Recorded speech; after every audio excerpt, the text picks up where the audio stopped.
लोकसेवा गाइडको ब्याङ्किङ सेवा तयारीमा तपाईँहरूलाई स्वागत छ। मैले आज तपाईँहरूको माझमा बाफिया 2073 नै लिएर आएको छु। मैले योभन्दा अघिल्लो भिडियोमा तपाईँहरूलाई नेपालीबाट बाफिया 2073 के हो, यसमा के छ, के संशोधन भयो भनेर मैले लिएर आएँ। अनि केही साथीहरूले इङ्ग्लिस एडिसनमा पनि ल्याउनु पर्यो भनेर रिक्वेस्ट गर्नुभएको कारणले गर्दाखेरि चाहिँ इङ्ग्लिस एडिसनमा चाहिँ मैले वाइ बाफिया अनि वाट इज बाफिया अनि what are major amendment in BAFIA 2073 भन्नेमा चाहिँ मैले इङ्ग्लिस एडिसनमा तपाईँहरूको लागि यो लिएर आएको छु। यो विभिन्न ब्याङ्किङ तथा वित्तीय सर्भिस हैन प्रिपरेसनको लागि निकै नै महत्त्वपूर्ण स्थान राख्दछ बाफियाले। Banking and financial institution act 2073 ले। हुन्छ, बाफियामै जानुभन्दा पहिले मैले तपाईँहरूको माझमा यो historical perspective of banking acts in Nepal, जुन हिस्टोरिकल हैन ऐतिहासिक स्तरमा चाहिँ के कस्तो रहेको थियो एक्ट्सहरूको बारेमा भनेर मैले यो केही बुदाहरू लिएर आएको छु। Nepal bank limited establish in 1937 AD and Nepal Rashtra bank act was formulated in 2012, amendment 2058 and bank and financial institution act 2063 है। अहिले 73 आउनुभन्दा पहिला 2063 लागू भइरहेको थियो। अनि अर्को रहेको छ banking offence and punishment act 2064 रहेको छ हिस्टोरिकल पर्सपेक्टिभमा। अब बाफियाको बारेमा कुरा गर्नुपर्दाखेरि dispute over बाफिया 2073, The central bank formed a task force under the coordination of NRB Executive Director Bhaskar Mani Gewali to prepare the draft of the new BAFIA. The bill was first tabled by the then Finance Minister Ramsaran Mahat in August 2013. The bill had drawn widespread criticism due to involvement of some lawmakers who also have ownership in bank and financial institutions.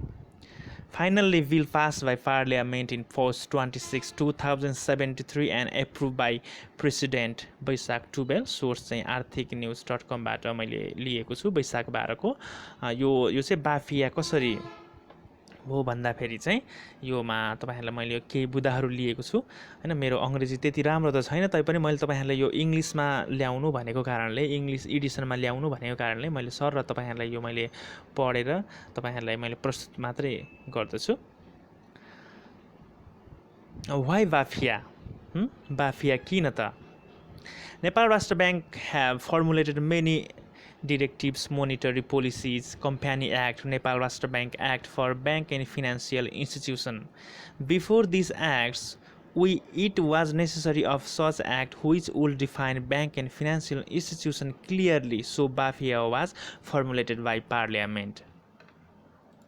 The act is amended time and again to address the change in banking industry हैन। यो विभिन्न भइरहेको परिवर्तनहरूको कारणले चाहिँ यो बाफिया चाहिँ फेरि amendment, फेरि संशोधन गर्नु परेको कुराहरू रहेको छ।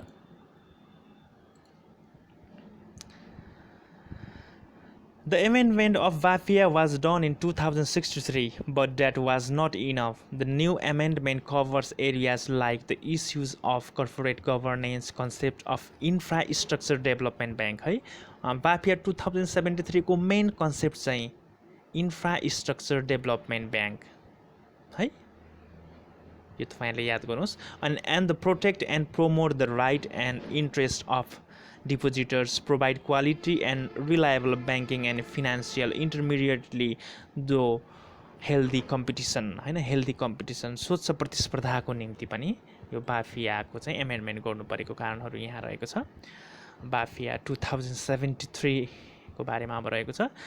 Issued capital for general public and employees chapter 3 section 9 मा रहेको छ यो बाफियाको। Issued capital for general public and employees, every bank of financial institution shall set aside at least 30% of its total issued capital for subscription by the general public. The bank or financial institution may set aside a maximum of 5% of the shares so set aside for its employees. In BAFIA 2063 मा त्यो व्यवस्था रहेको थियो भने माथि चाहिँ every bank or financial institution shall set aside at least 30% of its total issued capital for subscription by the general public. And the next is the bank of financial institution may set a maximum of 0.5% of the shares from remaining so set for its employees. Only 0.5% for its employees. And the next is conversion of promoter shares into public shares. Conversion of promoter shares into public shares. BAFIA 2073 has also a provision which allows conversion of promoter shares into public share after a lockup period of 10 years. Yes, that contains in chapter 3 section 11 subscription 4. Yeah, which allows conversion of promoter shares into public shares after a lockup period of 10 years. हैन 10 वर्षपछि चाहिँ बल्ल त्यो चाहिँ public शेयरमा परिणत हुँदछ हैन. Notwithstanding clause 9 subsection 1 and 2, bank and financial institution can convert its promoter shares into public shares after the commencement of 10 years with considering the situation of capital market, banking and overall financial sector, subject to NRB for prior approval. And the next is provision related to board of directors formation. In the case of formation, provision related to board of directors. The board shall consist of not less than 5 and not more than 7 directors. Chapter 4 section 14 tells. A condition, chapter 4 section 15. More than one member from same family are not eligible for board of director. Yes, more than one member from same family are not eligible for BOD हैन board of डिरेक्टरको लागि चाहिँ एउटै परिवारबाट चाहिँ हैन एउटा भन्दा बढी मेम्बर चाहिँ हुन नहुने भनेर यो रहेको छ. And the next is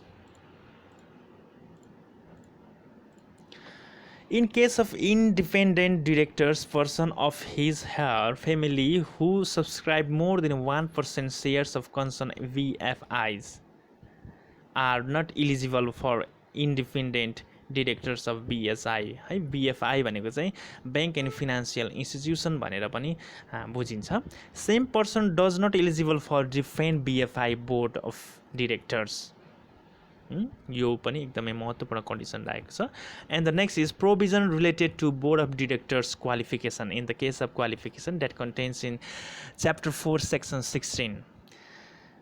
And the first point is having minimum 5 years experience of BOD of foreign or national bank and financial institution, or working experience of 3 years at officers level of Nepal government, or minimum master degree qualification in respective subject prescribed by Nepal Rashtra Bank. And the next is provision related to independent directors qualification. Chapter 4 and section 17 मा रहेको छ.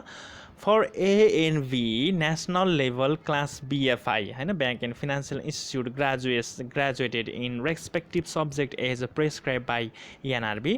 For V other expect national level and C class BFIs undergraduate in respective subject as prescribed by NRB. And for D class BFIs qualification of independent director as prescribed by NRB in the case of qualification. Provision related to board of directors. Provision related to board of directors. The first is member of parliament and person having constitutional appointment are not eligible for board of directors and chief executive officer CEO of a BFIs that contain in chapter 4 and section 20 हैन. पहिला चाहिँ विभिन्न प्रतिनिधि सभाका सदस्यहरू विभिन्न संवैधानिक व्यक्तित्वहरू हैन चाहिँ सिइओहरू भएको बिओडीहरू भएको कुराहरू भएको कारणले गर्दा चाहिँ अहिले त्यो कुरामा चाहिँ रोक लगाइएको छ हैन. Are not eligible for those person that is the members of parliament and person having constitutional appointment. Right? And the next is BOD from other licensed institution which mainly deals with deposits and insurance transaction are not eligible for BOD of BFIs at the same time frame. Chapter 4 section 18 and subsection 5 हैन. जस्तो पहिलेको समयमा चाहिँ विभिन्न insurance कम्पनीहरूमा काम गर्दै पनि यतातिर पनि BOD बन्ने चलनहरू धेरै नै रह्यो ब्याङ्कहरूमा हैन त्यसलाई रोक्नको लागि चाहिँ कुनै पनि व्यक्ति यदि बैंकिङ वित्तीय संस्थामा चाहिँ बीओडी हुन चाहन्छ भने ऊ चाहिँ अन्य इन्स्योरेन्स कम्पनीहरुमा बीमा कम्पनीहरुमा आबद्ध हुनु भएन भनेर यो पनि एउटा कायम गरिएको छ. And the next is Qualification of Chief Executive Officer CEO, the Chapter 4 Section 29 subsection 5. And the first is having gained at least master degree in management, banking, finance, monetary, commerce, statistics, accountancy, mathematics or administration or law, or having gained bachelor degree any one from above course of chartered accountant and 10 years of experience. And the next is tenure of BOD and CEO. In case of BOD, that contains Chapter 4 Section 15 subsection 1, independent directors for only one tenure. And in case of CEO, Chapter 4 Section 29 subsection 2 tells first appointment is maximum for 4 years, can reappointment for next one tenure. BOD have authority to fire CEO if performance is not satisfactory. हैन यदि पर्फर्मेन्सको satisfaction चाहिँ हुन सकेन भने चाहिँ fire हुन सक्ने पनि त्यो पनि तोकिदिएको छ. Then the classification of bank, the commercial banks A class हैन BAFIA ले गरेको क्लासिफिकेसनमा development banks B class and finance companies C class and लघुवित्त वित्तीय संस्था microfinance institution D class. And the next is the infrastructure bank Chapter 7 Section 49 subsection 5 मा यो कुरा भनिएको छ infrastructure bank भनेर. यो अहिले नयाँ संशोधन गरिएको हो. And the other notable change हरु चाहिँ के हुन सक्छ भन्दाखेरि remove the provision regarding conversion of licensed institution of higher class into licensed institution of lower class BAFIA 2063 Chapter 5 Section 37. And the D class microfinance banks are not allowed to write them as a bank as per Chapter 7 Section 49 subsection 4 D. BFIs will term as a लघुवित्त वित्तीय संस्था and the voluntary cancellation of BFI. And the voluntary cancellation of BFI.